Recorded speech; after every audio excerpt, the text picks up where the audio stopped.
Does voter fraud exist? I don't know for certain. Are you an expert in voter fraud? No, I'm not. Well, why then is Twitter right now putting purported warnings on virtually any statement about voter fraud? We're simply linking to a broader conversation so that people have more information. No, you're not. You put up a page that says, quote, voter fraud of any kind is exceedingly rare in the United States.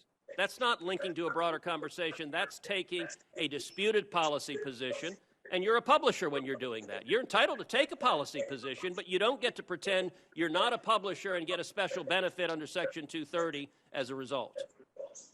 That link is pointing to a broader conversation with tweets from publishers and people all around the country.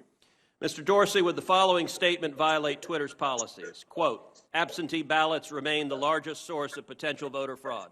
I imagine that we would label it so that people can have more context and read through. How about this quote? Voter fraud is particularly possible where, quote, third-party organizations, candidates, and political party activists are involved in, quote, handling absentee ballots. Would you flag that as potentially misleading?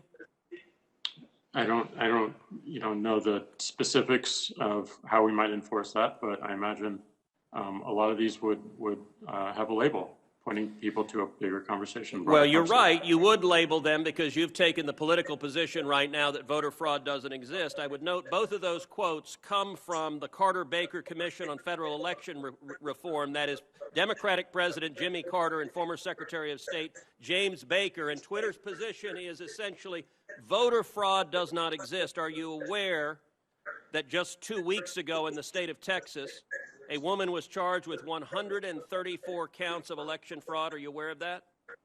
I'm not aware of that. If I tweeted that statement with a link to the indictment, would you put a warning on it that says, well, the Democratic Party position right now is voter fraud doesn't exist? I don't think it's useful to get into hypotheticals, but I don't believe so. You don't believe so? Well, we're going to test that because I'm going to tweet that and we'll see what you put on it.